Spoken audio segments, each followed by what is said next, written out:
Howdy, it's Wednesday.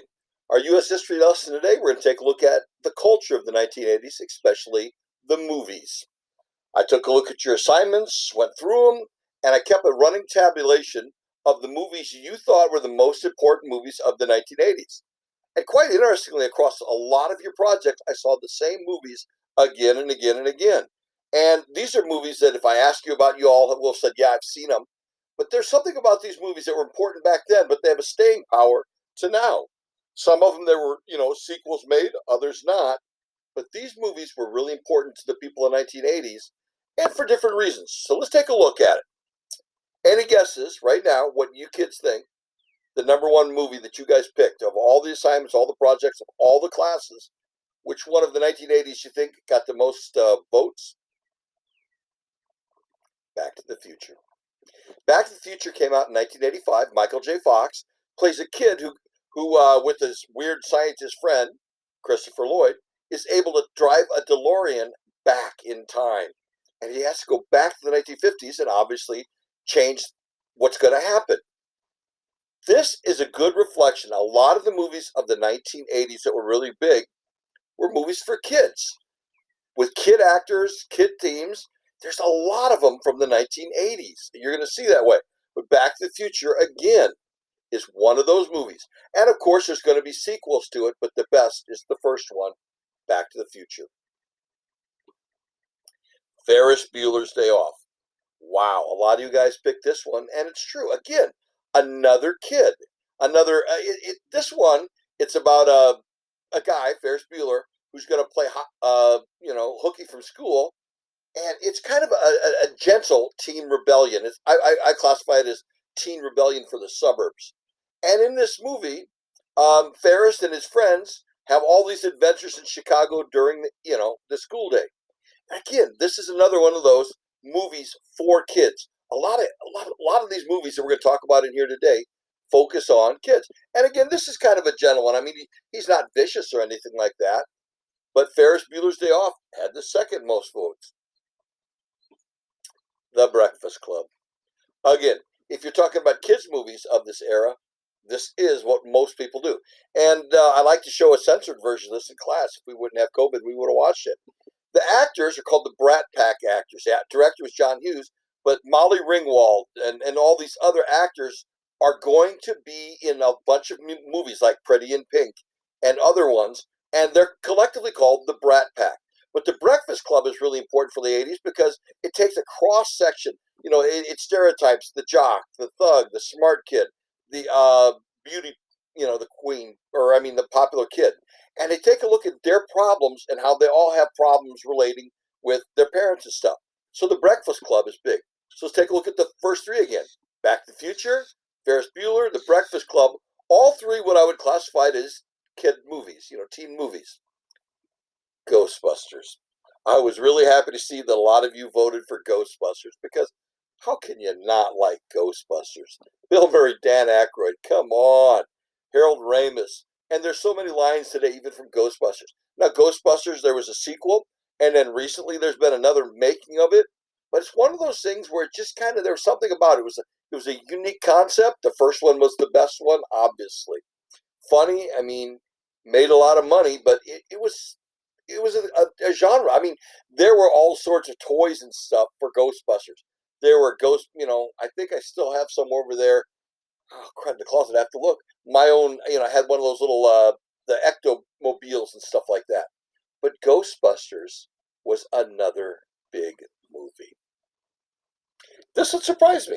A lot of you kids voted for The Karate Kid, and I'd forgotten about it. Wax on, Daniel-san. But this is, again, about a kid having to cope with life.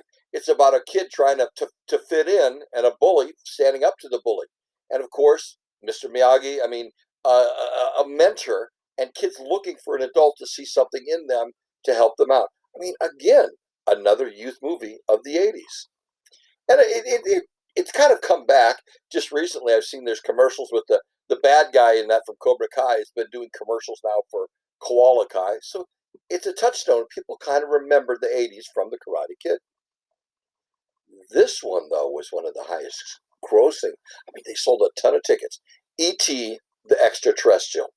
It's about this alien, and he's on Earth. He doesn't want to be here, and he's trying to get home. And this little kid, Elliot, is going to help him. Again, a lot of these movies from the 80s, you're going to see kids and kids theme. But in this, it's this kid and his friends trying to rescue this alien. And not a scary alien like in the movie Aliens, which we'll talk about, but a cuddly one. Personally, I wasn't a big E.T. fan. You know, E.T. Phone Home, yeah. Footloose. I actually only had 3 of you voted for this one, but I thought I'd put it in there because Footloose, with the music and stuff, is one of those things that's still around. The music of Footloose, you put it in, the people from the 80s. Gone to a lot of weddings and you put Footloose on, and my God, those guys who were kids and teenagers in the 80s all of a sudden get out there and they just got to dance to it. But again, it's a statement. It's a movie about, you know, people dancing and the music of the 80s. This one, Who Framed Roger Rabbit, I only had a couple kids vote for it, but I really think this is an important movie because this movie, they took a cartoon character, Roger Rabbit, and they drew him onto, if you can look at that, a movie. So it's an interaction of cartoons and movies. And I mean, you have, let's see, Donald Duck's in it, you know, Bugs Bunny's in it. You get a lot of actors and stuff. It, for its time, was really creative. And today, now we've got all the computer graphics and stuff, everything computer animated. You don't think about it. But back then, that was a heck of a thing when cartoon characters and actors shared the screen together. Raiders of the Lost Ark.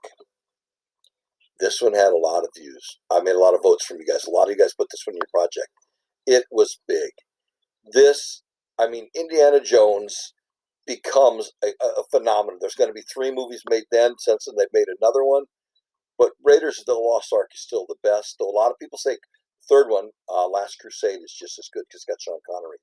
But this one was the early 80s, and again, it's just totally out there, you know?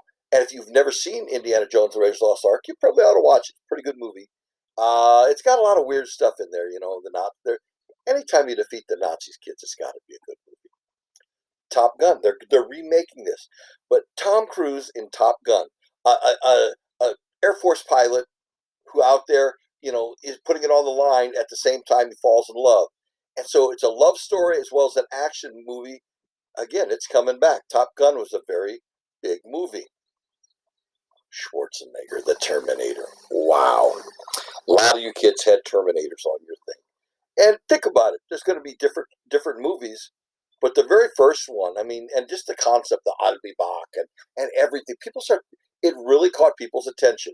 And Schwarzenegger, this really, I mean, makes him the big actor that he was. A big guy, but now he's a big actor. The box office was solid, not as big as some of those other movies like E.T. and stuff, but it's so popular they're going to make more and more of them. Now, this is the other Aliens. This is a movie about aliens that threaten America. And with Sigourney Weaver and all, this movie, it got people's attention, but not like a cute, coveable aliens like E.T. The Shining. This was a big movie. Okay, early 80s, but the concept is that he's,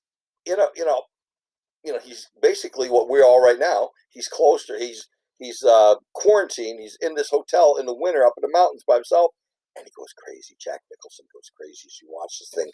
He slowly goes crazy to the very end. Well, I kind of wonder about that, if there's not a reconnection today, if people right now in all their COVID quarantines aren't watching The Shining and look at each other going, Only a couple of you guys mentioned Princess Bride, but you know what? I was not going to let a list of the 1980s go by without this movie. Princess Bride is a classic. If you've never seen it, you gotta see it. It's one of those movies that just stands the test of time. It was a simple concept. A grandpa is reading his sick kid a book, but with the characters that are in it, it's just classic. It's got Andre the Giant. He just passed away here recently. And I mean, you just got to see Princess Bride. It's all about love, but it's a great story. Oop, Top Gun again. Excuse me, I had 2 slides of that in there. All right, a couple other movies I want to just throw in there. There were some other people nominated or also had in their thing. Some of the other ones, Goonies. Again, another kids movie. Goonies was in there. Let's see what else we got. 16 Candles. I'd mentioned that one. Gremlins was in there, and there's a couple of the other ones that people had mentioned. But those are the movies that really stand the test of time the most. Oh, and I can't forget all the Star Wars in there too. The very first Star Wars comes out in the 70s, but then in the 80s, you're going to get, basically the little Ewoks running around and everything like that. The Empire Strikes Back. 80s movies. What's the difference between the movies of the 1980s and today? I think today's movies have a lot more computer graphics. Back then, I think you had a little bit of that, but I think today it's more about the graphics, how slick it is and stuff. Back in the 80s, you had to tell a story, something new, a new twist, like Ghostbusters or Back to the Future, something like that. But a lot of the movies of the 80s that we saw mentioned here all have a younger audience intended. I mean, everybody watches them, but most of those movies from the 80s were for kids with a lot of young actors. And this one, a lot of those young actors, the, you know, Ferris, Marty McFly, all the young actors, the Brat Pack, this opens up a lot of careers for a lot of those things. But if you look at that, I think the overwhelming theme of a lot of the movies that really have a lasting connection is those kids from those days remembered, and a lot of them reflect in one way or another kids' struggles with this or that. All right, that's what you guys. Those are the movies that you came up with. Do you agree with those? Are there any movies you think that are left off of here that should have been on there? If so, put them on Classroom. And of those movies, which do you think is your personal number one of all those most important? Or if you just look at it as which is your favorite? Because in a way, that's what this really is. What do we look at the 80s and which ones did we really like?